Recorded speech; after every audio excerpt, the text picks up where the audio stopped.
Mon Dieu, il faut penser à moi, oh. Moi aussi dans ma vie, je dois pleurer de joie, oh. Mon Dieu, il faut penser à moi, oh. Ma Bible au quotidien, le verset du jour. Psaume chapitre 119, le verset 133, je cite. Affermis mes pas dans ta parole et ne laisse aucune iniquité dominer sur moi. Fin de citation, glorifiez le Seigneur. Moi aussi dans ma vie, je dois pleurer de joie, oh. Bien-aimés dans le Seigneur Jésus-Christ, dans le psaume 119, le psalmiste a prié sans cesse pour être enseigné, corrigé, affermi, afin donc de rester fidèle à Dieu malgré les épreuves et les tentations qu'il rencontre. Dans les versets 129 à 136, le psalmiste a manifesté son émerveillement devant les préceptes divins et son désir ardent de les suivre fidèlement. Et notre verset du jour, le verset 133, arrive après que le psalmiste ait déclaré « Tes préceptes sont admirables, c'est pourquoi mon âme les observe ». Le verset 129. « Et j'ouvre la bouche et je soupire car je suis avide de tes commandements ». Le verset 131. On perçoit donc le psalmiste en tant qu'un homme, loin de voir la loi de Dieu comme un fardeau, il la considère comme un trésor précieux, une source d'émerveillement et de vie. Il confesse aussi son besoin de lumière pour marcher droit. Il dit, découvre-moi le sens de ta parole, je comprendrai. Donc le verset 133 vient comme une prière d'humilité, de dépendance où le psalmiste reconnaît que sans l'appel de Dieu, il est fragile face au péché. Bien-aimé, dans le verset, on peut lire « affermis mes pas » qui veut dire « rends mes pas stables, fais que je marche sans chanceler, sans trébucher ». Et affermis mes pas dans ta parole, pas dans mes propres pensées ou mes envies, mais sur le fondement solide de ta parole, des Écritures. Le verset continue en disant « ne laisse aucune iniquité dominer ».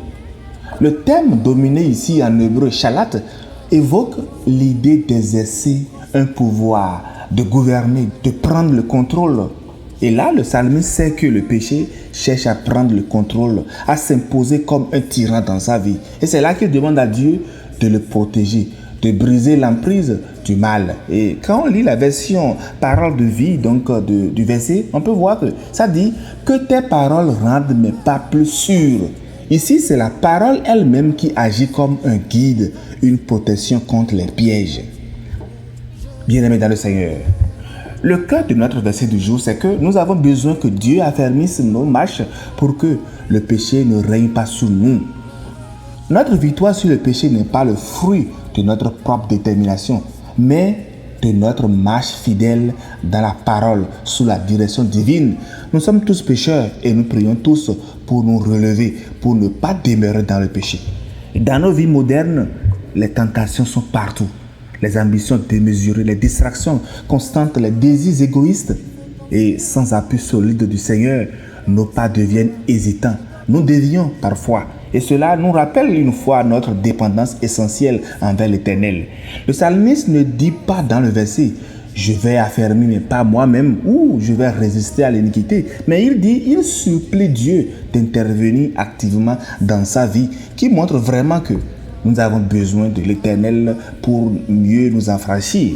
Affermir nos pas, c'est de prier chaque jour pour être solidement enraciné dans la vérité divine, dans la parole de Dieu, même lorsque le monde nous entraîne ailleurs.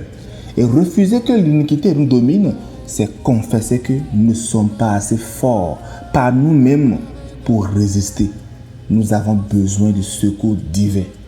Imaginez un instant un navire sur une mer agitée. Sans gouvernail, il dérive au gré donc des vagues. Mais si le gouvernail est fermement fixé, il reste sur sa trajectoire. La parole de Dieu est ce gouvernail, c'est le roc. Elle nous donne la direction et la stabilité, même au milieu des tempêtes que nous rencontrons. Ce que je voudrais vous demander au travers du verset aujourd'hui, c'est de vous poser cette question. Dans quel domaine de ma vie ai-je vraiment besoin que Dieu affermisse mes pas?